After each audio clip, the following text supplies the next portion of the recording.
서울 어백스 채널에 심장부라 할 수 있는 강민준의 오피스텔은 언제나처럼 각종 촬영 장비와 케이블, 미처 정리하지 못한 편집용 하드드라이브로 어지럽게 널려 있었다.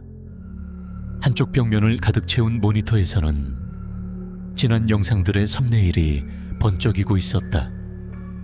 도시의 잊혀진 공간을 탐사하고 그곳에 얽힌 이야기를 풀어내는 채널. 구독자 30만을 넘어서며 나름의 입지를 다졌지만 정체기는 생각보다 빨리 찾아왔다. 민준아, 이거 봐라. 그냥 대박이다, 대박. 침대에 반쯤 누워 노트북을 들여다보던 최지훈이 벌떡 일어나 앉으며 외쳤다. 그의 눈은 탐욕스러운 사냥꾼처럼 번뜩이고 있었다. 채널의 공동 설립자이자 바람잡이, 그리고 모든 자극적인 아이디어의 원천인 지훈이었다. 반면 민준은 채널의 기획자이자 촬영 감독이었고 언제나 신중함이라는 브레이크를 밟는 쪽이었다. 또 뭘 봤길래 그래? 어지간한 폐가는 이제 시청자들도 지겨워해. 민준은 커피를 한 모금 마시며 무심하게 대꾸했다. 그의 목소리에는 권태로움이 묻어 있었다. 서울과 수도권의 웬만한 폐건물, 폐공장, 폐놀이공원은 이미 그들의 영상 목록에 박제되어 있었다. 더 새롭고 더 강렬한 것이 필요했다. 아니, 이건 차원이 달라. 그냥 폐가가 아니라고. 마을이야 마을. 통째로 사라지는 마을. 지훈은 노트북을 들고 민준의 바로 옆으로 다가와 화면을 들이밀었다. 화면에는 오래된 위성사진과 함께 몇몇 블로거들이 올린 탐사 후기가 떠 있었다. 제목부터 자극적이었다.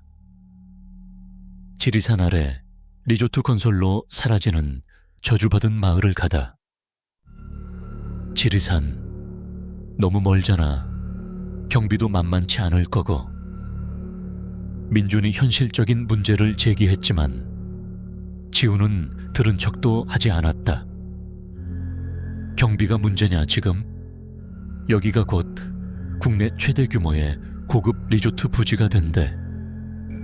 그래서 마을 전체를 밀어버리는 중인데 딱 한 집이 문제였던 거야. 끝까지 이주를 거부하던 할머니가 살던 낡은 한옥. 지훈의 손가락이 낡고 빛바랜 한옥 사진을 가리켰다. 금방이라도 쓰러질 듯한 기와 지붕과 뒤틀린 석가래가 흉물스러우면서도 기묘한 위압감을 풍겼다. 이 할머니, 결국 얼마 전에 집안에서 돌아가신 채로 발견됐대. 혼자 살던 분이라 구독사로 처리됐고, 근데 소문이 아주 기가 막혀. 할머니가 죽기 전까지 이 땅은 내 남편 뼈가 묻힌 곳이라 한 발짝도 못 나간다고. 누구든 이 집을 건드리면 산의 전기가 가만두지 않을 건이라고 저주를 퍼부었다는 거야. 그거야 뭐 재개발 지역마다 흔한 얘기잖아. 자기 땅 뺏기기 싫은 노인들의 마지막 저항 같은 거지. 민준은 여전히 시큰둥했다. 하지만 지훈은 이제 거의 광적인 열기에 휩싸여 있었다. 그게 다가 아니지. 지금 공사가 중단된 상태래. 인부들이 밤마다 이상한 곡소리를 듣거나 허물담한 집터에서 헛것을 봤다는 둥 괴담이 퍼져서 아무도 야간 작업을 안 하려고 한대. 그리고 가장 중요한 거, 다른 집은 다 철거됐는데 이 할머니가 살던 한옥만 아직 그대로 남아있다는 거야. 마치 아무도 손대지 못하는 것처럼. 지훈은 침을 꿀꺽 삼키며 마지막 한마디를 던졌다. 이건 신이 주신 기회야, 민준아. 저주받은 마을의 마지막 집. 산신령의 저주를 홀로 지키다 죽어간 할머니의 한옥. 제목만 뽑아도 조회수 100만 각 아니냐. 우리가 최초로 저 집 내부를 촬영하는 거야. 아마 대박 터질 거다. 100만 뷰라는 단어는 확실히 매혹적이었다. 정체된 채널에 활력을 불어넣고 그들이 꿈꾸던 다음 단계로 나아갈 수 있는 발판이 될 수 있었다. 민주는 잠시 고민에 빠졌다. 지훈의 말대로 소재 자체는 최고였다. 사라져가는 마을, 풀리지 않는 소문, 그리고 홀로 남은 저주받은 한옥. 그림으로만 봐도 훌륭한 영상이 나올 것이 분명했다. 하지만 민준의 마음 한구석에서 무언가 불길한 예감이 스멀스멀 피어올랐다. 그것은 단순한 폐가, 탐사와는 다른 종류의 찜찜함이었다. 망자의 한이 서린 공간, 그것도 평생을 바쳐 지키려 했던 누군가의 터전이었다. 그곳을 단지 조회수를 위한 콘텐츠로 소비하는 것이 옳은 일일까?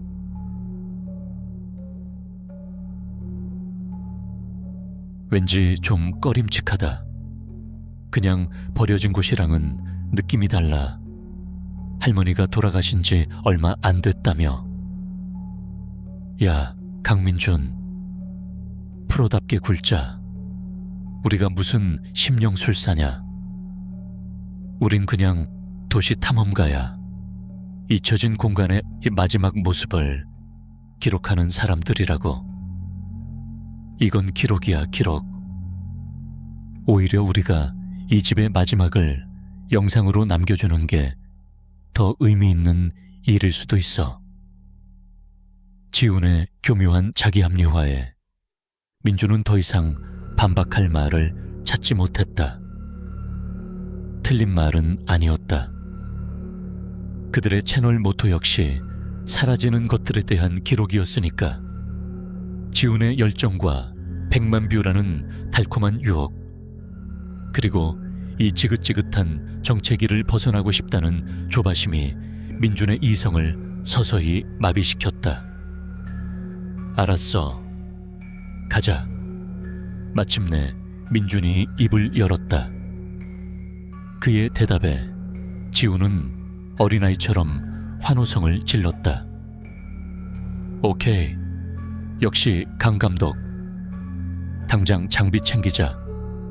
이번 주말에 바로 출발하는 거야. 지훈이 흥분해서 각종 카메라와 렌즈, 조명, 드론을 챙기는 동안 민주는 창밖의 회색 도시를 말없이 내려다보았다. 불길한 예감은 쉬이 가시지 않았다. 그들은 곧 자신들이 기록하러 가는 것이 아니라 감히 건드려서는 안 될 무언가의 기록 속에 스스로를 던져 넣게 될 운명이라는 것을 까맣게 모르고 있었다. 주말 이른 아침, 민준의 SUV는 서울의 잿빛 풍경을 뒤로하고 남쪽을 향해 쾌속으로 달리고 있었다. 고속도로에 접어들자 익숙했던 빌딩 숲은 점차 자취를 감추고 그 자리를 푸른 논과 나지막한 산들이 채우기 시작했다. 지훈은 조수석에 앉아 연신 유튜브 채널에 실시간 댓글을 확인하며 콧노래를 흥얼거렸다. 그의 머릿속은 이미 100만 조회수를 돌파한 후의 축배와 다음 콘텐츠에 대한 장밋빛 계획으로 가득 차 있었다. 이번에 대박치면 장비 싹 다 바꾸자. 시네마 카메라로 넘어가고 드론도 최신형으로 바꾸는 거야. 서울 어백스 컴퓨터가 아니라 코리아 어백스 로크로 채널명 바꾸고 전국구로 가는 거지.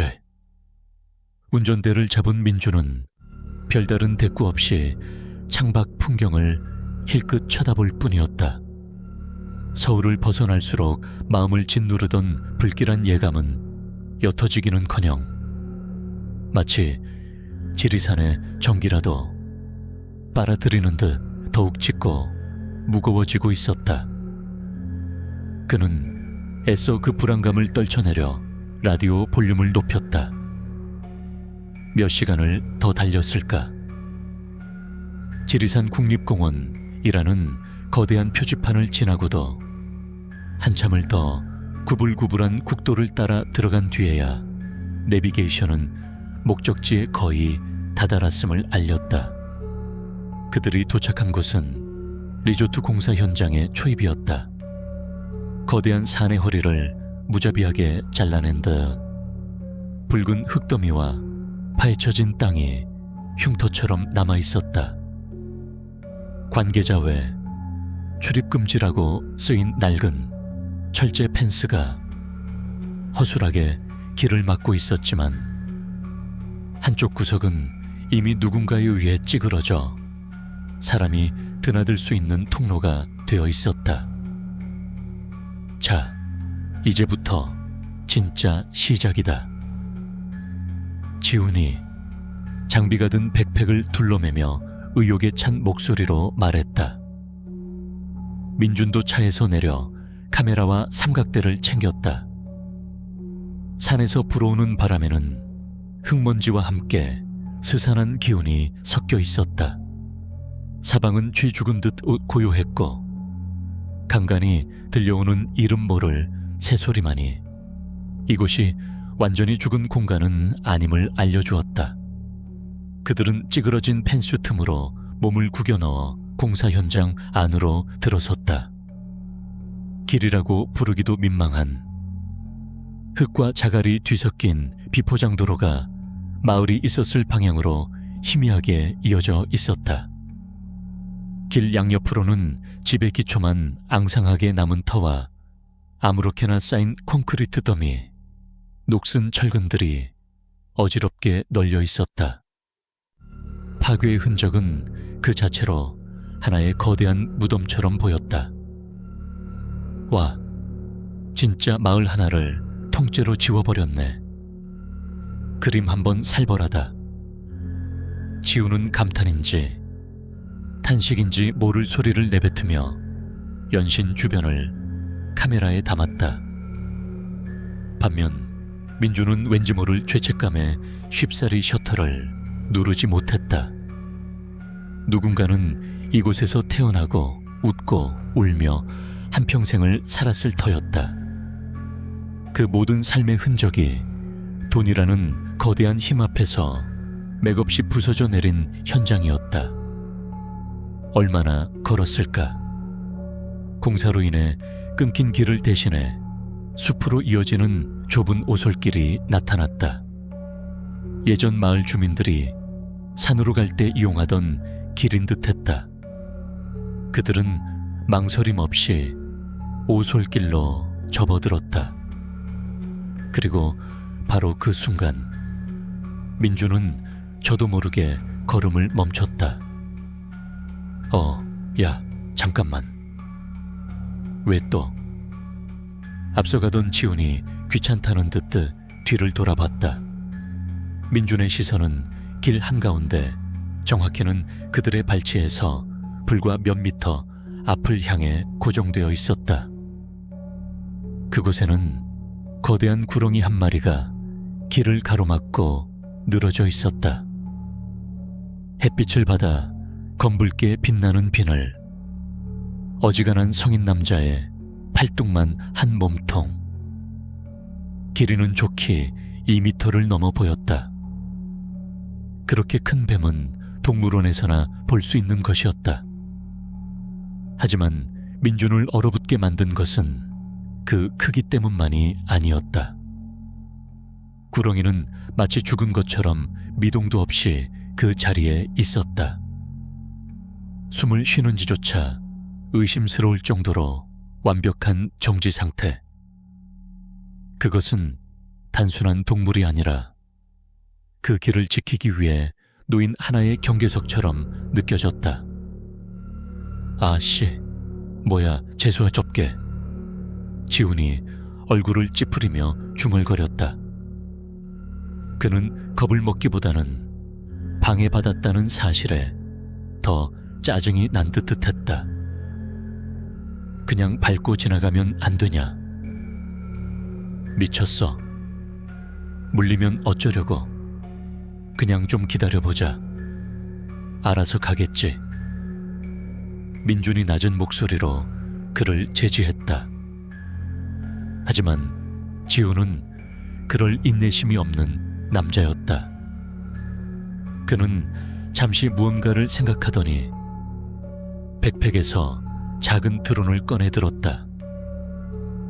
기다리긴 뭘 기다려. 내가 누군데. 최첨단 기술로 쫓아내주마. 야, 최지훈, 하지마. 산짐승한테 함부로 그러면 안 돼. 민준의 만류에도 지훈은 아랑곳하지 않고 드론의 전원을 켰다. 윙 하는 날카로운 모터 소리가 고요한 숲의 정적을 깨뜨렸다. 드론은 잠시 공중에서 균형을 잡더니 지훈의 조종에 따라 구렁이를 향해 낮게 날아갔다. 드론은 구렁이의 머리 바로 위까지 접근해 위협적으로 맴돌았다. 제 시끄러운 소음과 거센 바람. 보통의 짐승이라면 기겁을 하고 도망쳤을 상황이었다. 하지만 구렁이는 여전히 꿈쩍도 하지 않았다. 그저 아주 천천히 뱀의 것이라고는 믿기지 않을 만큼 무감정한 움직임으로 고개를 들어 올렸다. 그리고 검고 작은 두 눈으로 드론이 아닌 드론을 조종하는 지훈과 그 옆에 서 있는 민준을 똑바로 응시했다. 그 눈에는 분노도 두려움도 담겨있지 않았다. 마치 자신들의 존재 자체를 꿰뚫어 보는 듯한 깊고 차가운 심연만이 존재할 뿐이었다. 그 순간 민준은 등골을 타고 서늘한 한기가 오르는 것을 느꼈다. 저것은 그냥 뱀이 아니다. 구렁이의 검고 무감정한 눈동자와 마주친 순간 지훈조차도 잠시 주춤했다. 그의 얼굴에서 장난기 어린 오만함이 사라지고 당혹감이 떠올랐다. 드론의 소음과 위협적인 움직임에도 불구하고 상대는 전혀 동요하지 않았다.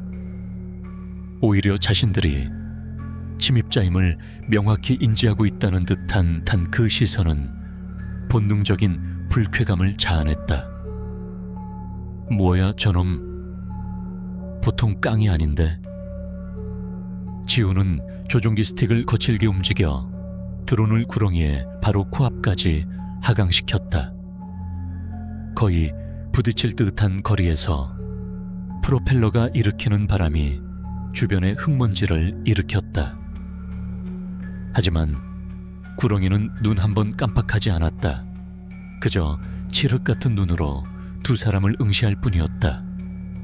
야, 최지훈, 그만해. 진짜 위험해 보여. 민준이 다급하게 외쳤지만 지훈의 쓸데없는 오기는 이미 발동한 후였다. 그는 자신의 최첨단 장비가 일개 파충류에게 무시당했다는 사실에 자존심이 상한 듯 했다. 웃기는 놈이네, 이거. 정녕 뜨거운 맛을 봐야 정신을 차리겠나. 지훈은 드론을 다시 위로 띄운 뒤 주변을 두리번거렸다. 그의 눈에 공사 현장에서 굴러온 듯한 기다란 녹슨 철근 조각이 들어왔다. 그는 망설임 없이 철근을 집어들었다. 야, 너 뭐 하려고? 걱정 마. 맞추려는 거 아니야. 그냥 옆에 던져서 겁만 주려는 거지. 지훈은 그렇게 말하며 철근을 구렁이를 향해 힘껏 던졌다. 둔탁한 금속성 소리를 내며 날아간 철근은 구렁이의 몸통에서 한 뼘 정도 떨어진 곳에 퍽 하고 박혔다. 흙먼지가 피어올랐지만 구렁이는 여전히 요지부동이었다. 마치 자신을 향한 저기를 온몸으로 흡수하며 그 자리에 뿌리 내린 듯했다. 아, 진짜 열받네.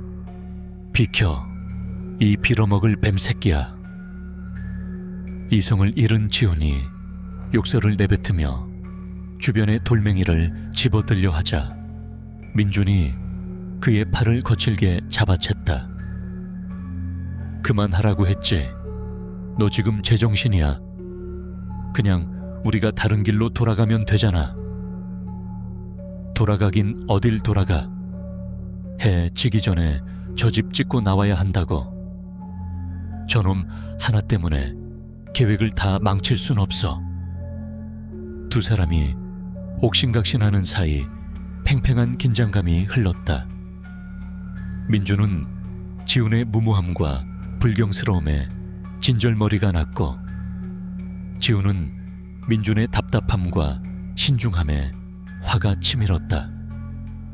결국 민준이 한숨을 내쉬며 지훈의 손에서 돌멩이를 빼앗았다. 비켜봐. 내가 해볼게. 넌 꼭 일을 크게 만들어. 민준은 지훈처럼 동물을 해칠 생각은 추호도 없었다. 그는 단지 더 정확하게 구렁이 바로 옆에 단단한 바위를 맞춰서 큰 소리를 내쫓아버릴 생각이었다. 그것이 이 미친 상황을 끝낼 수 있는 가장 합리적인 방법이라 판단했다. 그는 손에 쥔 얼은 주먹만한 돌멩이의 무게를 가늠했다.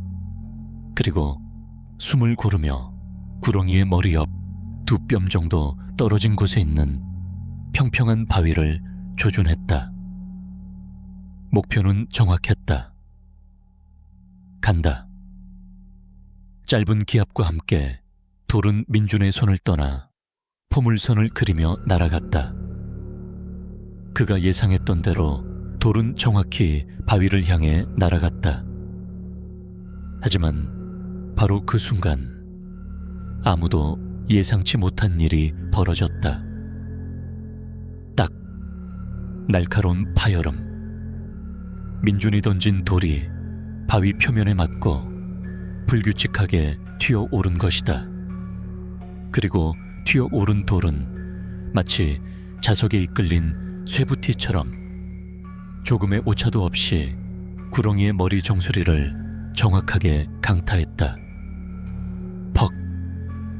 둔탁하고 섬뜩한 소리가 숲의 정적을 갈랐다. 그 소리와 함께 바위처럼 부동자세를 유지하던 구렁이의 거대한 몸이 경풍을 일으킨 듯 격렬하게 뒤틀리기 시작했다.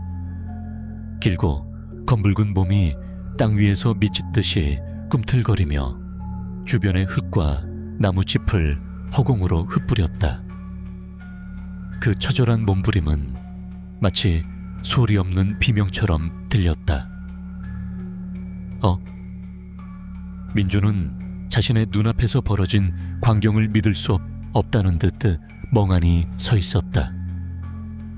손에서는 돌을 던지던 감각이 사라지고 차가운 냉기만이 남았다.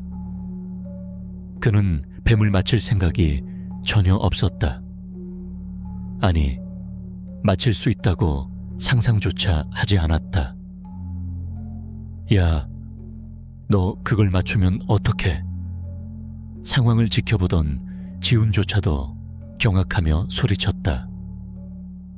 구렁이의 격렬한 움직임은 점차 잦아들더니 이내 축 늘어지며 완전히 멈추었다. 머리에서는 검붉은 피가 흘러나와 흙바닥을 적시기 시작했다. 민주는 홀린 사람처럼 천천히 구렁이에게 다가갔다. 가까이에서 본 모습은 더욱 끔찍했다. 조금 전까지만 해도 자신들을 꿰뚫어 보던 그 검은 눈은 생기를 잃고 흐릿하게 풀려 있었다. 죽었나 봐. 민준의 목소리가 가늘게 떨려 나왔다. 죄책감이 거대한 파도처럼 밀려와 그의 숨통을 조였다. 의도하지 않았지만 결과적으로 자신이 생명을 앗아간 것이다. 그것도 이 산의 일부처럼 보였던 기묘한 위엄을 가졌던 존재를 그가 어쩔 줄 몰라하며 죽은 구렁이를 내려다보고 있을 때였다. 정신을 차린 지훈이 그의 팔을 잡아 끌었다. 뭘 어떻게 여기 있는다고 죽은 뱀이 살아나냐? 빨리 가자고. 시간 없어. 지훈의 목소리에는 당황스러움보다는 귀찮은 일을 해결했다는 안도감이 더 짙게 배어 있었다. 그는 죄책감 따위는 느낄 여유도 생각도 없어 보였다. 오직 그의 머릿속에는 저주받은 한옥과 100만 뷰만이 존재할 뿐이었다. 하지만 이대로 두고 가도 되나? 그럼 뭐 묻어주기라도 할까? 그냥 뱀 한 마리 죽은 것뿐이야. 예민하게 굴지 마. 빨리 가자. 지우는 민준을 거의 질질 끌다시피 하며 죽은 구렁이를 지나쳐 오솔길을 올라가기 시작했다. 민준은 몇 번이고 뒤를 돌아보았다. 길 한가운데에 버려진 거대한 주검, 검붉은 피가 스며든 흙바닥, 그리고 그 모든 것을 말없이 지켜보고 있는 듯한 주변의 나무들. 그 순간 민준은 뚜렷하게 느꼈다. 그들이 방금 저지른 일은 단순한 사고가 아니라는 것을. 이것은 돌이킬 수 없는 죄이며 그 죄의 대가는 반드시 치르게 될 것이라는 불길한 확신이 그의 온몸을 꿰뚫었다. 죽은 구렁이를 뒤로하고 산길을 오르는 두 사람 사이에는 무거운 침묵이 흘렀다. 앞장서는 지훈의 발걸음은 조급했고 뒤따르는 민준의 발걸음은 청은망은 무거웠다. 민준의 머릿속에서는 방금 전에 끔찍한 감각이 떠나지 않았다. 돌이 손을 떠나는 순간 바위에 부딪히는 파열음, 그리고 생명이 끊어지는 둔탁한 소리. 그는 애써 그 기억을 지우려 했지만 마치 저주처럼 뇌리에 달라붙어 떨어지지 않았다. 다 왔나 본데. 얼마나 올랐을까? 지훈의 목소리가 침묵을 깼다. 숲길이 끝나자 시야가 트이며 허물담한 집터들이 흉터처럼 흩어져 있는 마을의 공터가 나타났다. 그들 주변으로는 벽체가 반쯤 무너진 집, 지붕이 내려앉은 축사, 잡초만 무성한 텃밭의 흔적들이 어지럽게 널려 있었다. 마치 전쟁이라도 휩쓸고 간 듯한 황량한 풍경이었다. 일단 드론부터 띄워서 전체적인 뷰를 좀 따자. 저기 한옥 위치도 확인해야 하고. 지훈은 언제 그랬냐는 듯 다시 프로 유튜버의 모습으로 돌아와 있었다. 그는 익숙하게 드론을 조립하고 배터리를 확인했다. 민준은 말없이 카메라를 꺼내 삼각대에 고정했다. 하지만 뷰파인더 너머로 보이는 폐허의 풍경은 그에게 어떤 영감도 주지 못했다. 그저 죽음과 상실의 기운만이 스산하게 감돌 뿐이었다. 드론이 윙 소리를 내며 하늘로 솟아올랐다. 태블릿 화면에 마을의 정영이 들어왔다. 대부분의 집들은 형체만 겨우 남아 있었지만 지훈의 말대로 마을 가장 안쪽 산비탈에 기댄 채 홀로 서 있는 낡은 한옥 한 채가 뚜렷하게 보였다. 주변의 폐허와는 이질적으로 마치 시간이 그 집만을 비껴간 듯 온전한 형태를 유지하고 있었다. 찾았다. 저거야. 딱 봐도 포스가 장난 아닌데. 지훈이 흥분한 목소리로 외쳤다. 그들은 목표를 확인하고 한옥을 향해 발걸음을 옮겼다. 하지만 이상한 일이었다. 분명 눈앞에 보이는데도 한옥으로 가는 길은 쉽게 나타나지 않았다. 잡목과 무너진 담벼락, 정체를 알 수 없는 스트루이틀니 옷파더치가 길에울 막고 있었다. 그들은 몇 번이나 길을 돌아가야 했고, 그럴 때마다 한옥은 더 멀어지는 것처럼 느껴졌다. 한참을 헤맨 끝에 겨우 한옥의 담벼락 앞에 도착했지만 분위기는 기대와 달랐다.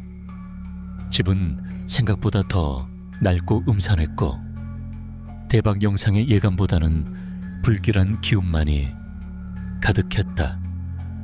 그들은 집 주변을 촬영하고 내부로 들어가 몇몇 장면을 더 찍었지만 결과물은 만족스럽지 않았다.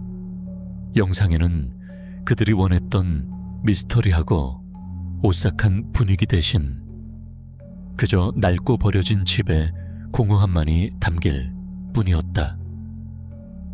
아씨, 생각보다 그림이 안 나오네. 뭐 좀 특이한 거라도 있어야 하는데. 지훈이 불만스럽게 투덜거리며 카메라를 내려놓았다. 해는 어느새 서쪽으로 기울어 산 그림자를 길게 늘어뜨리고 있었다. 주황색 노을빛이 폐허가 된 마을을 비추자 스산한 분위기는 한층 더 깊어졌다. 이제 그만 내려가자. 더 찍을 것도 없어 보이고 곧 어두워지겠다. 민준이 불안한 목소리로 말했다. 산에서의 밤은 도시와는 비교할 수 없을 정도로 빨리, 그리고 완벽하게 찾아온다는 것을 그는 잘 알고 있었다. 알았어, 철수하자. 편집으로 어떻게든 살려봐야지. 지훈도 마지못해 동의하며 장비를 챙기기 시작했다. 그들은 왔던 길을 되짚어 마을 입구를 향해 걸었다. 하지만 이상하게도 아까와는 풍경이 미묘하게 달라져 있었다. 분명히 지나왔던 길 같은데 처음 보는 듯 낯설었고 익숙한 갈림길은 보이지 않았다. 어라, 이쪽이 맞나? 지훈이 고개를 갸웃거리며 걸음을 멈췄다. 민준도 주위를 둘러보았다. 사방은 허물어진 집터와 무성한 잡초뿐.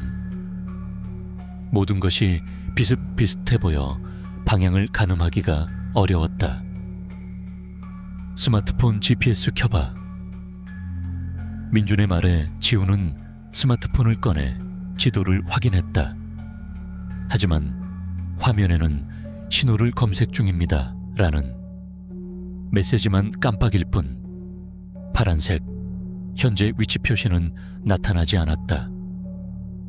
민준의 스마트폰도 마찬가지였다. 안테나 표시 부분에는 서비스 불가라는 글자가 선명했다. 젠장, 여기선 안 터지나 보네. 지훈이 신경질적으로 스마트폰을 흔들었다. 불안감이 엄습했다. 해는 이제 거의 산 너머로 자취를 감추었고 어스름이 빠르게 주변을 잠식하고 있었다. 아까 드론 띄웠던 공터로 다시 돌아가자. 거기서부터 길을 다시 찾아보는 게 낫겠어. 민준이 침착하게 제안했다. 하지만 그들의 발걸음은 계속해서 엉뚱한 곳으로 향했다.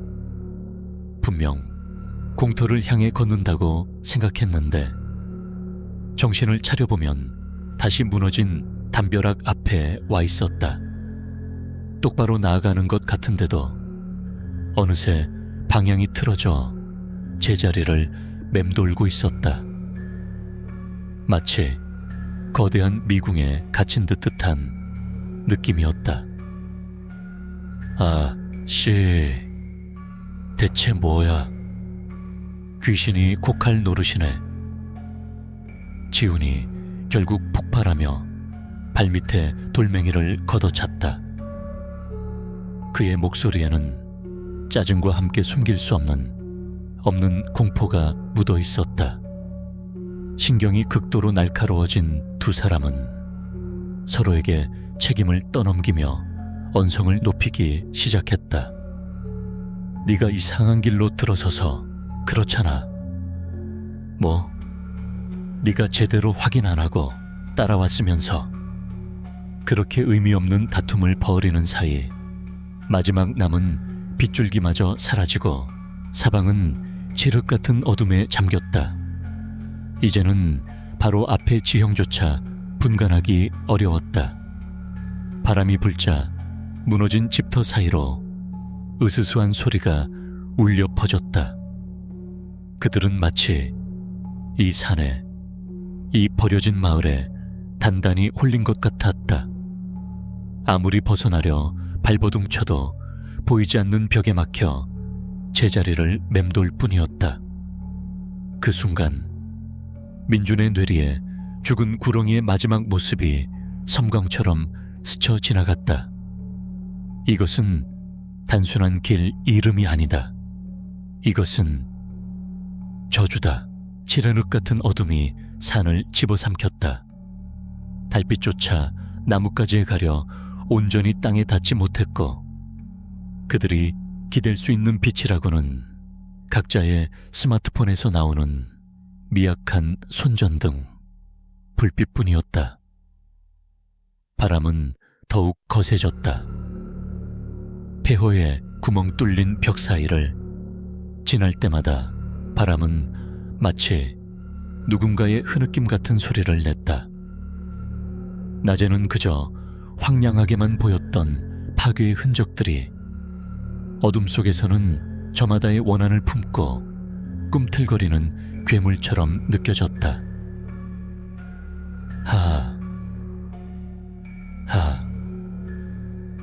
더는 못 가겠다.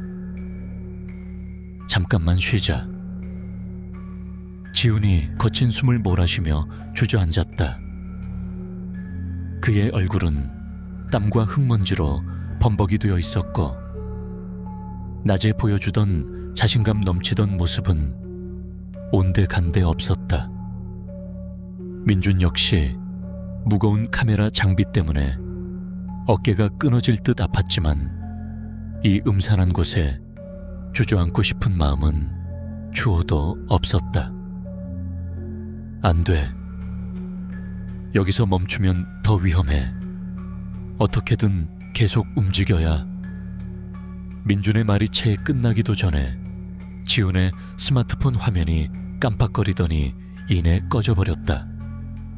아, 씨. 배터리 나갔네. 지훈의 절규 섞인 외침이 어둠 속에 울려 퍼졌다. 이제 빛은 민준의 스마트폰 하나뿐이었다. 가뜩이나 좁았던 시야가 절반으로 줄어들자 공포는 급격히 증폭되었다. 바로 옆에서 무언가 바스락거리는 소리만 나도 소스라치게 놀랄 지경이었다. 젠장, 다 너 때문이야. 애초에 네가 그놈의 뱃만 안 건드렸어도. 극한의 공포는 이성을 마비시켰다. 지훈은 엉뚱하게도 모든 책임을 민준에게 돌리기 시작했다. 뭐, 내가 뭘 어쨌다고. 돌 던지자고 먼저 설치던 게 누군데? 민준도 억울함에 맞받아쳤지만 목소리는 힘없이 떨리고 있었다. 그의 마음속 깊은 곳에서도 자신이 저지른 돌이킬 수 없는 행동이 이 모든 재앙의 시작이라는 것을 어렴풋이 느끼고 있었기 때문이다. 그렇게 서로를 탓하며 기력마저 소진해갈 무렵이었다. 완전히 탈진하여 바닥에 주저앉으려던 민준의 눈에 저 멀리 산비탈 쪽에서 무언가 깜빡이는 것이 들어왔다. 너무나 희미해서 처음에는 별빛이나 혹은 반딧불이라고 생각했다. 하지만 그것은 사라지지 않고 일정한 간격으로 부드럽게 흔들리며 그 자리에 머물러 있었다. 저거 불빛 아니야? 민준이 불확실한 목소리로 속삭이며 그쪽을 가리켰다. 절망에 빠져있던 지훈도 고개를 들었다. 민준의 손전등을 끄자 어둠에 익숙해진 눈에 그 빛은 더욱 선명하게 보였다. 그것은 전깃불처럼 밝고 날카로운 빛이 아니었다. 마치 호롱불이나 촛불처럼 따뜻한 주황색을 띠고 부드럽게 타오르는 듯한 아날로그적인 빛이었다. 짭집. 지훈의 입에서 떨리는 목소리가 새어나왔다. 그 빛이 있는 곳은 낮에 그들이 보았던 바로 그 한옥의 위치와 정확히 일치했다. 순순간 두 사람의 머릿속에 수많은 의문이 스쳐 지나갔다. 폐허가 된 마을이었다. 전기는 당연히 끊겼을 터. 그런데 저 집에는 어떻게 불이 켜져 있는 거지? 사람이 산다는 말인가? 하지만 소문에는 분명 할머니가 죽은 뒤 빈집으로 남아 있었다고 했다. 의심과 공포가 뒤섞인 감정이 솟구쳤지만 그들에게는 선택의 여지가 없었다. 이대로 밤새 추위와 공포 속에서 헤매다가는 정말 조난당할지도 모를 일이었다. 저 빛이 사람이 피운 것이든 혹은 그들이 상상하고 싶지 않은 다른 무언가가 피운 것이든 지금으로서는 유일한 희망의 끈이었다. 가보자. 민준이 결심한 듯은 말했다. 지훈도 말없이 고개를 끄덕였다. 조금 전까지만 해도 서로를 탓하던 그들은 이제 공동의 목표 앞에서 다시 하나가 되었다. 이상한 일이었다. 조금 전까지 그토록 헤매던 것이 거짓말처럼 빛을 향해 나아가자 길은 자연스럽게 열렸다. 마치 그 빛이 그들을 부르고 있기라도 한 것처럼 발걸음을 옮길 때마다 무성했던 잡목들이 길을 터주고 앞을 가로막던 장애물들이 사라지는 듯한 착각마저 들었다. 얼마 지나지 않아 그들은 마침내 낡은 한옥의 대문 앞에 도착했다. 가까이에서 본 집은 낮보다 훨씬 더 음산하고 위압적이었다. 금방이라도 무너져 내릴 듯한 담벼락, 칠이 벗겨진 낡은 나무 대문, 그리고 그 모든 것을 감싸고 있는 깊은 정막. 하지만 열린 대문 틈 사이로 마당을 가로질러 마루 끝에 놓인 낡은 호롱불이 분명히 흔들리고 있었다. 그들은 서로의 얼굴을 한번 쳐다보고는 마른 침을 삼키며 삐걱거리는 대문을 조심스럽게 밀고 안으로 들어섰다. 이런 깊은 산속의 팩에 누군가 있다는 사실이 지독하게 비현실적이었지만 지금은 도움을 줄 사람이 절실했다. 저 호롱불을 켠 존재가 누구이든 그들은 이 지긋지긋한 산에서 밤을 꼬박 새우는 것보다는 낫다고 판단했다. 삐걱거리는 대문을 열고 들어선 마당은 칠흑 같은 어둠에 잠겨 있었다. 유일한 관관인 마루 끝의 호롱불은 위태롭게 흔들리며 마당 곳곳에 기괴한 그림자를 드리웠다. 퀴퀴한 흙먼지 냄새와 눅눅한 나무 냄새가 코를 찔렀다. 텅 빈 마당은 고요했지만 그 고요함 속에는 마치 수많은 눈들이 자신들을 지켜보는 듯한 불길한 기운이 감돌았다. 누구라도 먼저 인기척을 내야 했다. 하지만 두 사람 모두 입이 얼어붙은 듯 떨어지지 않았다. 그때 참다 못한 지훈이 마른 침을 삼키며 먼저 입을 열었다. 저기요, 안에 누구 안 계십니까? 그의 목소리는 어둠 속으로 공허하게 흩어졌다. 아무런 대답도 돌아오지 않았다. 오직 바람 소리만이 낡은 기왓장을 스치며 울 뿐이었다. 지훈이 한 번 더 소리치려던 바로 그 순간이었다. 스르륵. 가장 깊은 어둠이 고여있던 대청마루 안쪽에서 그림자가 분리되듯 사람의 형체가 나타났다. 두 사람은 저도 모르게 숨을 멈췄다. 호롱불빛을 등지고 서서 얼굴은 잘 보이지 않았지만 허리가 굽고 머리가 온통 새하얀 노파라는 것만은 알 수 있었다. 노파는 마른 나뭇가지 같은 손으로 문설주를 짚은 채 한참 동안 아무 말 없이 그들을 노려보았다. 그 시선은 단순한 경계심을 넘어선 마치 오랜 원수를 대하는 듯한 깊은 증오와 노기를 담고 있었다. 누구냐? 마침내 노파의 입에서 나온 목소리는 바싹 마르고 갈라져 있었지만 그 안에는 얼음장 같은 냉기가 서려 있었다. 여긴 너희 같은 놈들이 함부로 기어 들어올 것이 아니다. 썩 꺼져라. 노파의 저기의 참 목소리에 지우는 순간 말문이 막혔지만 민준이 황급히 앞으로 나서며 고개를 숙였다. 죄송합니다, 할머니. 저희가 길을 잃어서 염치 없는 부탁인 줄 알지만 날이 셀 때까지만이라도 잠시 추위를 피하게 해주실 수 없을까요? 날이 밝는 대로 바로 떠나겠습니다.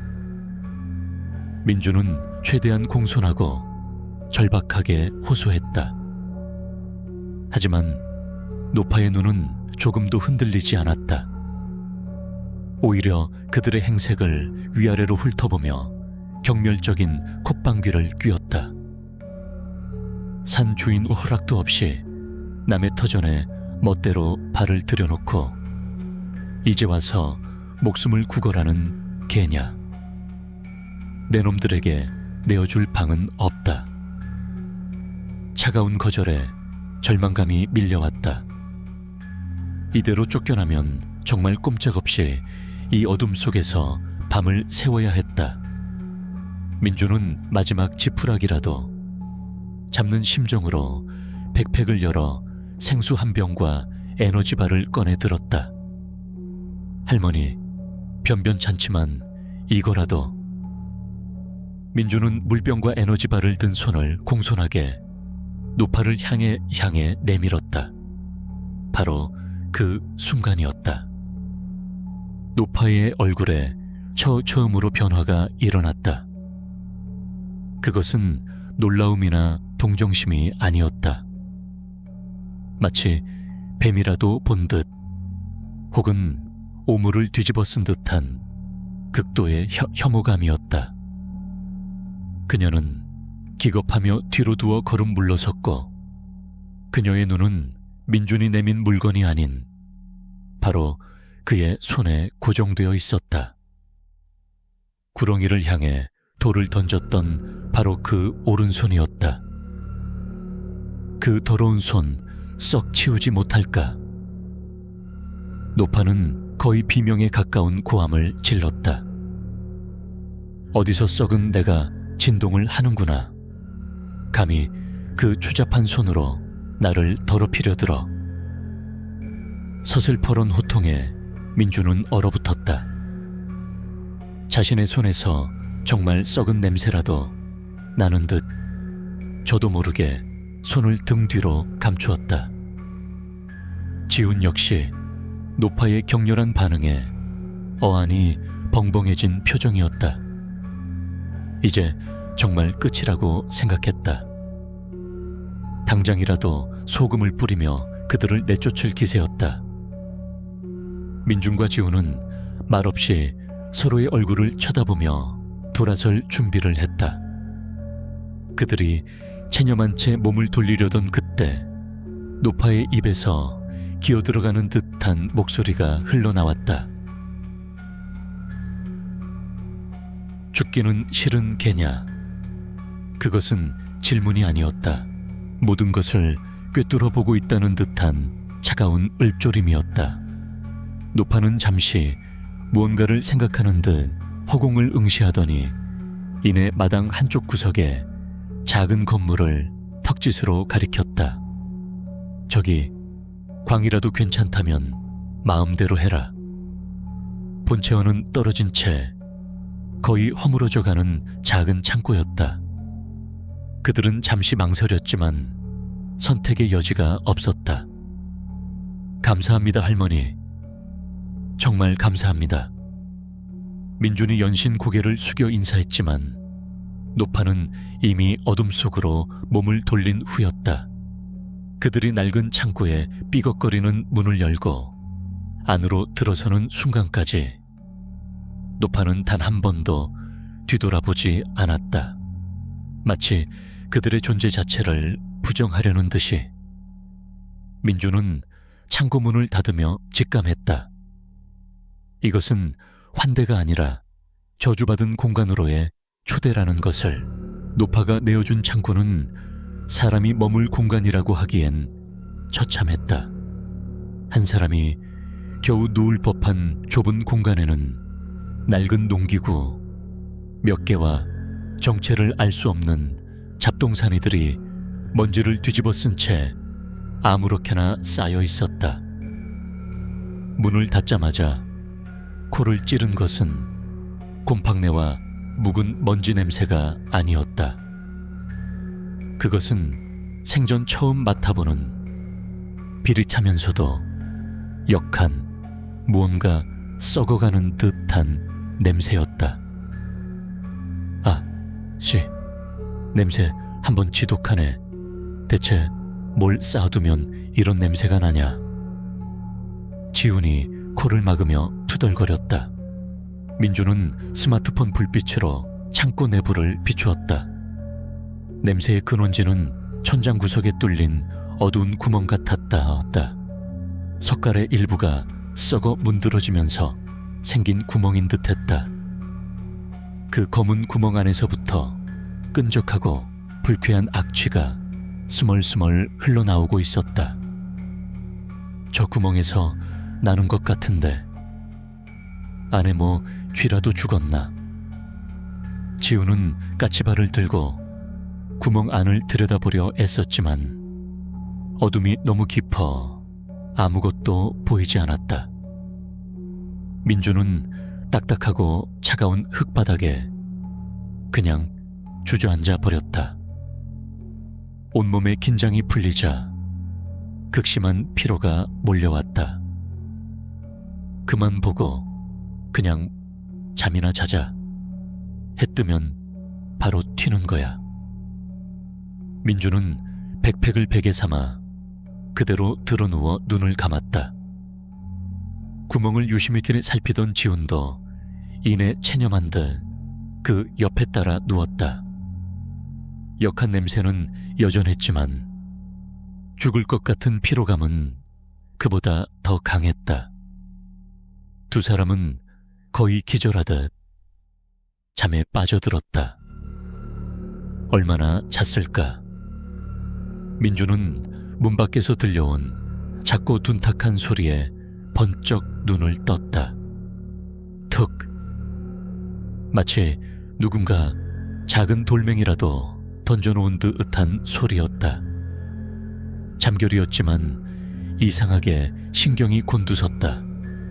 그는 옆에서 코를 골며 자는 지훈을 흔들어 깨웠다. 야, 최지훈, 방금 무슨 소리 못 들었어? 아, 왜? 잠 좀 자자. 지훈은 귀찮다는 듯 몸을 뒤척일 뿐이었다. 민주는 잠시 망설이다가 소리의 정체를 확인해야겠다는 생각에 몸을 일으켰다. 낡은 창고문은 제대로 닫히지도 않아 틈이 벌어져 있었다.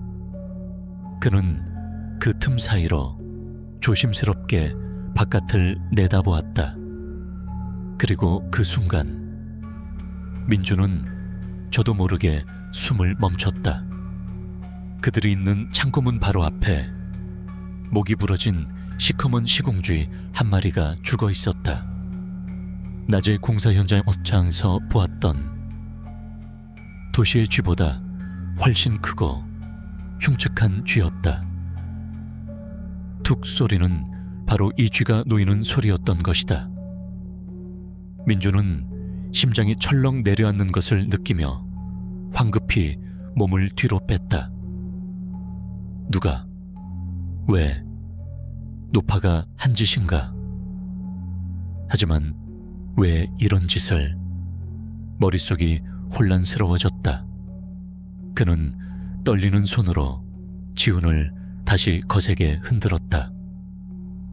야, 일어나봐, 빨리. 성화에 못 이겨 겨우 눈을 뜬 지훈도 문 앞에 놓인 쥐의 사체를 보고는 잠이 확 달아난 표정이었다.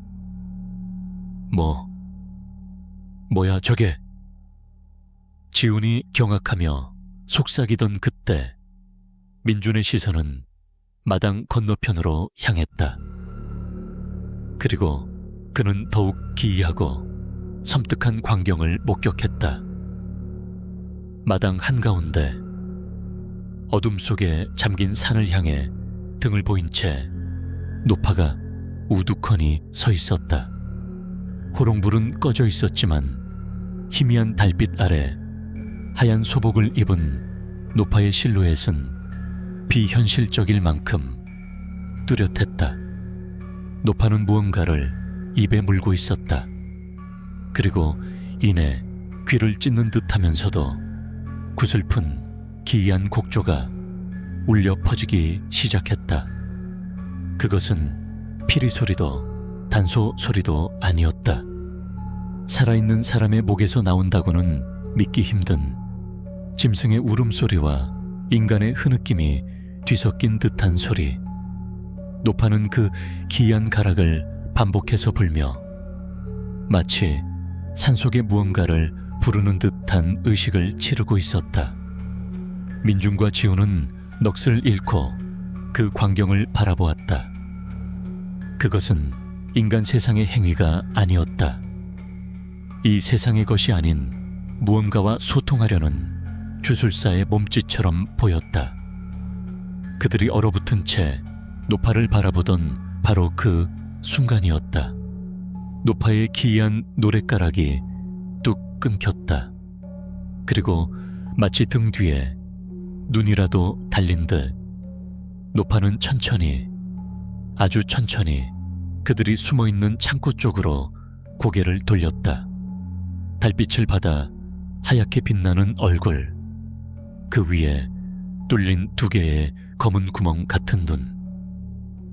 그 눈이 어둠을 뚫고 정확하게 문틈 사이로 엿보던 그들의 눈과 마주쳤다. 히익. 민준과 지훈은 동시에 짧은 비명을 지르며 뒤로 나자빠졌다. 적음부터 노파가 무서웠던 민준은 허둥지둥 기어가 덜컹거리는 문을 닫고 빗장을 걸었다. 물론 금방이라도 부서질 듯한 낡은 빗장이었다. 심장이 미친 듯이 방망이질 쳤다. 노파는 그들이 깨어있다는 것을, 그리고 자신을 엿보고 있었다는 것을 알고 있었다. 문 밖에 놓인 죽은 쥐, 산을 향한 기이한 의식, 그리고 그들을 꿰뚫어 보던 소름 끼치는 눈빛. 이 모든 것은 결코 우연이 아니었다. 그들은 지금 무언가 끔찍한 일의 한가운데에 놓여 있었다. 빗장을 걸어 잠갔지만 그것은 심리적인 위안에 불과했다. 낡은 나무 문은 성인 남자가 마음만 먹으면 발길질 한 번에 부서져 나갈 만큼 허술했다. 민준과 지우는 창고 가장 안쪽 구석에 서로 등을 맞댄 채 웅크리고 앉아 숨소리조차 죽였다. 심장이 목구멍까지 차오르는 듯 격렬하게 뛰어댔다. 문 밖에서는 아무런 소리도 들려오지 않았다. 하지만 그 침묵이 오히려 공포를 더욱 증폭시켰다.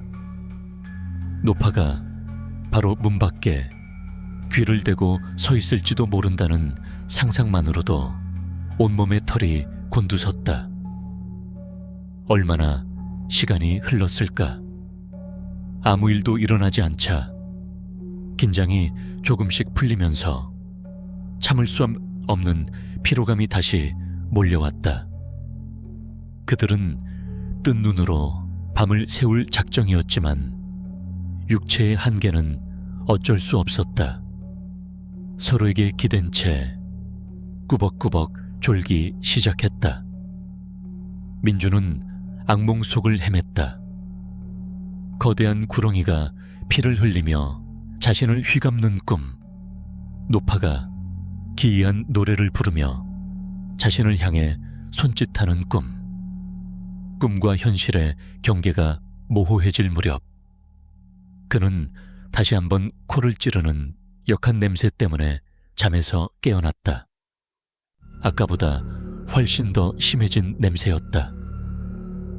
비릿하고 썩은 내가 창고 안을 가득 채워 숨쉬기조차 힘들 정도였다. 민주는 처음에는 그 냄새가 문 밖에 놓여있던 죽은 쥐에게서 나는 것이라 생각했다. 날이 더워지면서 부패가 시작된 것일지도 몰랐다. 그는 냄새를 확인하기 위해 무의식적으로 고개를 문 쪽으로 돌렸다. 그리고 그는 얼어붙었다. 문이 뒤틀린 나무 판자 틈 사이로 달빛을 받아 번뜩이는 무언가가 보였다. 사람의 눈동자였다. 노파의 눈. 그녀가 문틈에 눈을 바싹 붙인 채 안을 들여다보고 있었다. 아... 민주는 비명조차 지르지 못했다. 목구멍에서 바람 새는 소리만 희미하게 새어나왔다. 공포로 온몸의 피가 차갑게 식는 것 같았다. 하지만 노파는 민중과 눈이 마주쳤음에도 불구하고 전혀 놀라는 기색이 없었다. 그녀의 시선은 민준을 향해 있는 것이 아니었다. 노파는 고개를 살짝 들어 창고 천장에 뚫린 검고 어두운 구멍을 올려다보고 있었다. 그리고 마치 잠투정하는 아이를 달래는 엄마처럼 소름 끼치도록 다정한 목소리로 속삭이기 시작했다. 그 목소리는 나무 문을 뚫고 희미하게, 그러나 분명하게 민준의 귀 속으로 파고들었다. 내 새끼, 배가 고프지? 어서 나오너라. 민준은 자신의 귀를 의심했다. 노파가 올려다보고 있는 천장의 구멍, 역한 냄새의 근원지, 그곳에 무언가 있다는 말인가? 덜덜 떨리는 몸을 억지로 움직여 민주는 노파의 시선을 따라 천천히 고개를 들었다. 아직 잠에서 깨지 못한 지훈의 거친 숨소리만이 좁은 창고 안을 채우고 있었다. 처음에는 아무것도 보이지 않았다. 그저 칠흑 같은 어둠의 구멍일 뿐이었다. 하지만 눈이 어둠에 익숙해지자 그 어둠이 미세하게 꿈틀거리고 있다는 것을 알아차렸다. 그것은 어둠이 아니었다. 거대한 무언가의 몸체였다. 스윽헉. 마른 나무짚이 스치는 듯한 소리와 함께 구멍 속에서 무언가가 아주 천천히 소름 끼치도록 느리게 기겨 나오기 시작했다. 검붉은 비늘, 성인 남자의 팔뚝보다 굵은 몸통. 그것은 뱀이었다. 그들이 산 초입에서 돌을 던져 죽였던 바로 그 거대한 구렁이었다. 하지만 죽었을 때와는 모습이 달랐다. 머리 정수리 민준이 던진 돌에 맞았던 바로 그 부분은 끔찍하게 함몰되어 있었고 그 주위로는 검붉은 피와 진물이 엉겨 붙어 있었다. 생기를 잃었던 눈은 이제 텅 빈 채 어둠보다 더 깊은 공허함을 담고 있었다. 그것은 살아있는 생명체가 아니었다.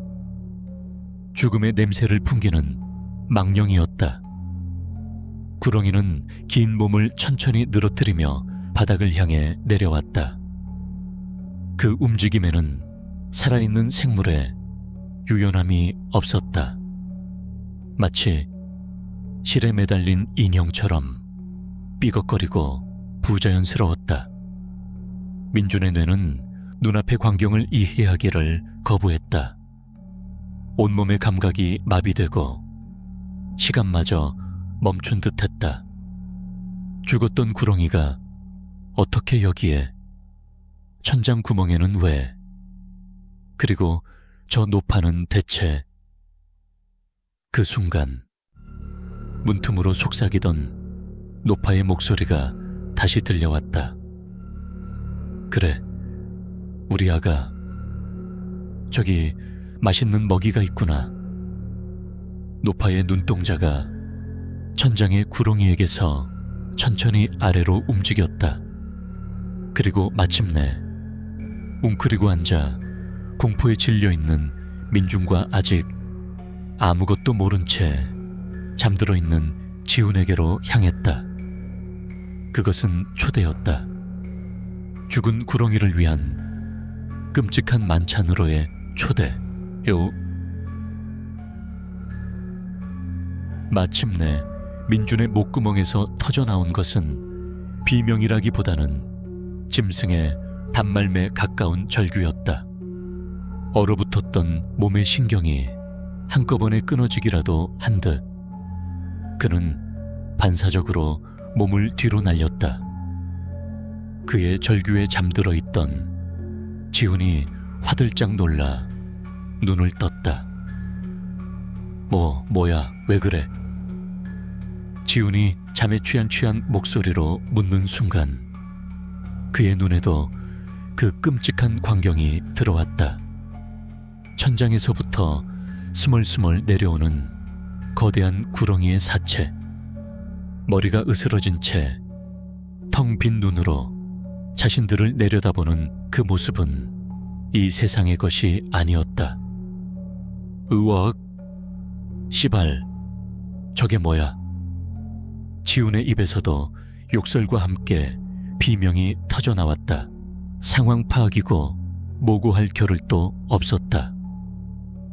생존 본능이 이성을 압도했다.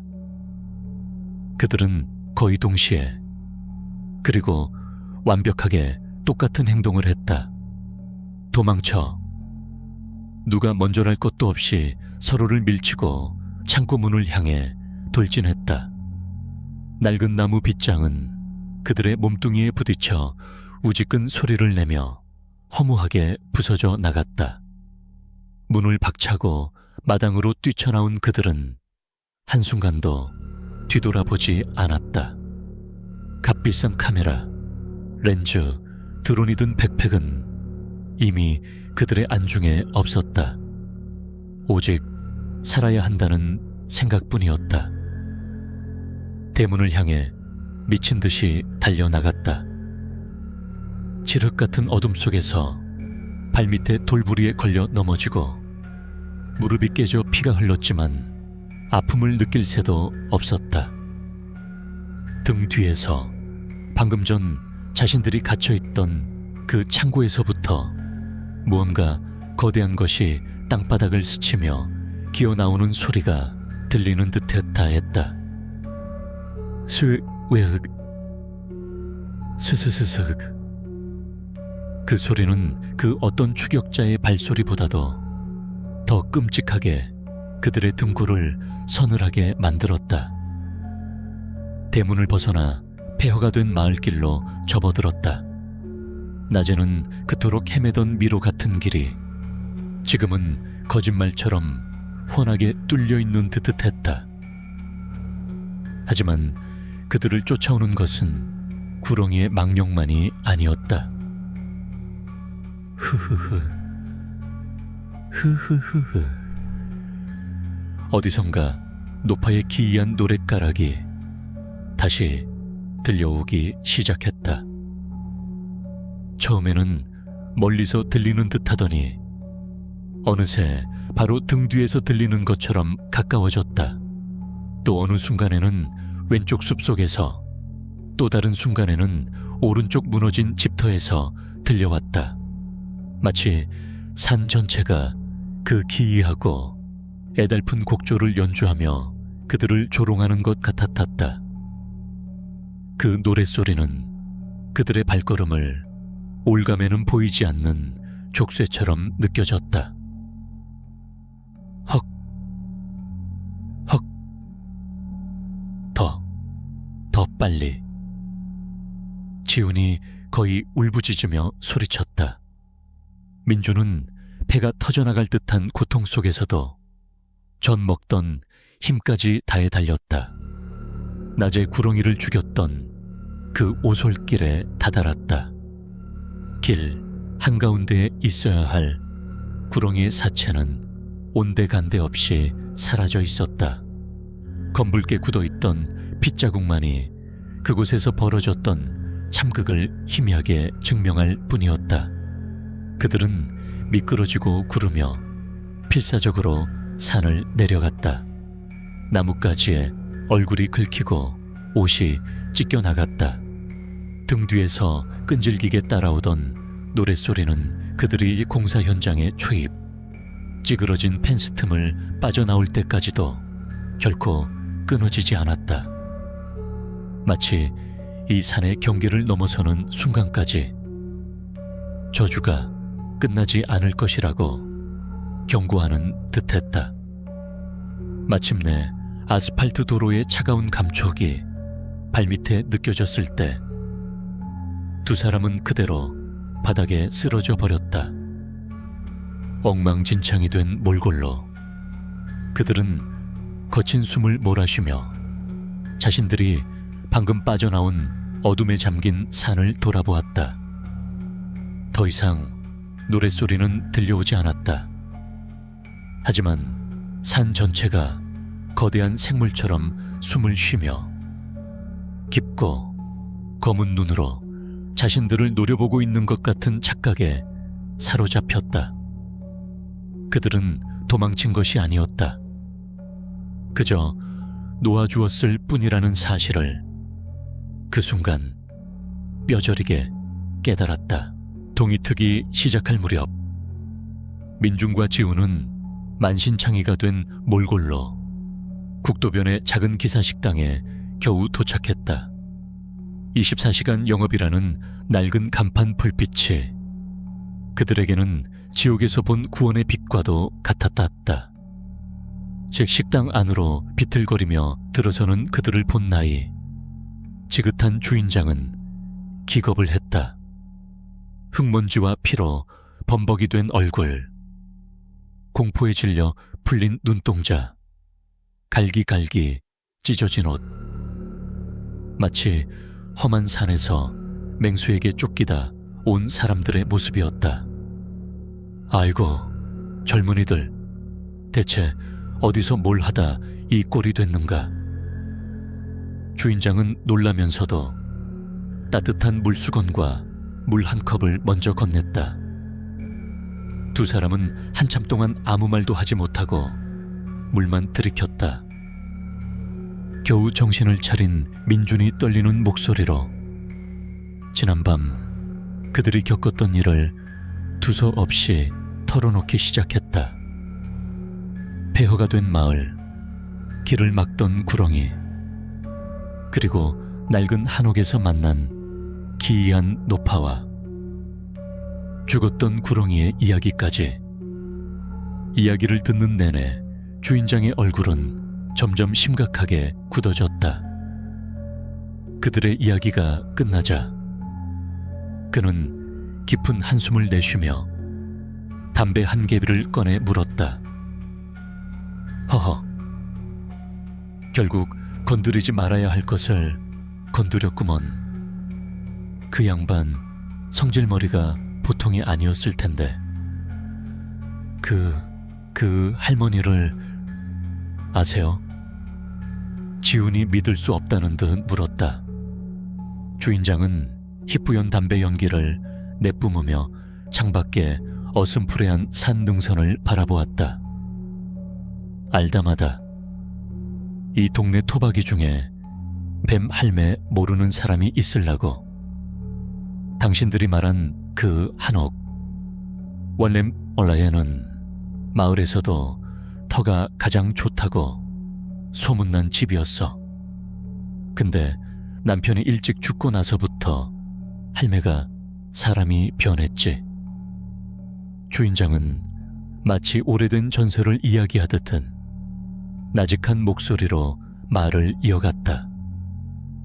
남편을 집 뒤뜰에 묶고는 그 후로는 마을 사람들이랑 말도 안 섞고 오로지 그 무덤만 오르내렸어. 그러던 어느 날부터인가 남편 무덤에 집채만 한 구렁이 한 마리가 나타나 또아리를 틀고 있더라는 거야. 다른 사람이었으면 기겁을 했을 텐데 뱀 할매는 그 구렁이가 죽은 자기 남편의 환생이라고 믿었어. 산신령이 남편을 보내 이 땅을 지키게 한 거라고. 민준과 지훈은 숨을 죽인 채 그의 이야기에 귀를 기울였다. 그때부터였지. 할매가 산에다 먹이를 가져다 나르기 시작한 게. 이상한 곡조로 노래를 부르면 산속 어디선가 그 구렁이가 스르륵 나타나 할매를 따랐다고. 결국엔 마을에 내려오지도 않고 아예 그 집에서 구렁이랑 같이 살았지. 사람들은 다들 할매가 미쳤다고 수군댔지만 누구도 감히 그 집에 가까이 가진 못했어. 워낙 기운이 대단했거든. 주인장은 담뱃재를 털며 말을 맺었다. 그러다 리조트 공사가 시작되고 할매는 끝까지 버텼지. 그리고 얼마 못 가 그 집에서 죽은 채로 발견됐고 사람들은 이제 다 끝났다고 생각했지만 동네 어르신들은 말했어. 할매는 죽었어도 그 후는 구렁이랑 같이 여전히 그 산을 지키고 있을 거라고. 그 집은 이제 산자의 집이 아니라 죽은 자와 산신령의 집이 된 거라고. 민주는 온몸에 소름이 돋는 것을 느꼈다. 그들이 만난 것은 사람이 아니었다. 평생을 바쳐 지키려 했던 자신의 터전을 침범한 불경한 자들에게 분노한 원혼이었던 것이다. 그리고 그들은 그 원혼이 가장 아끼던 존재, 바로 구렁이를 죽이는 용서받을 수 없는 죄를 저질렀다. 그들은 경찰에 신고할 생각조차 하지 못했다. 누가 이 미친 이야기를 믿어줄 것이며 설령 믿는다 한들 무엇을 할 수 있겠는가. 그들은 그저 넋이 나간 채 서울로 돌아왔다. 채널 서울 어백스는 그날 이후로 업데이트가 영원히 멈췄다. 지우는 얼마 지나지 않아 모든 것을 정리하고 고향으로 내려가 버렸고 다시는 그와 연락이 닿지 않았다. 민주는 오랫동안 악몽에 시달렸다. 그는 가끔씩 한밤중에 잠에서 깨곤 했다. 창밖 어딘가에서 혹은 바로 자신의 귓가에서 그날 밤에 기이하고 애달픈 노랫가락이 희미하게 들려오는 것 같았기 때문이다. 그것은 환청일 수도 혹은 그날의 기억이 만들어낸 트라우마일 수도 있었다. 하지만 민주는 알고 있었다. 그것은 단순한 기억이 아니라는 것을. 그날 밤 산을 떠나온 것은 자신의 육신뿐이었다. 그의 영혼 일부는 그날의 죄와 함께 그 산에 영원히 붙잡혀 버렸고 노파의 노랫소리는 그가 살아있는 한 결코 지워지지 않을 끔찍한 낙인이 되어버렸다는 것을.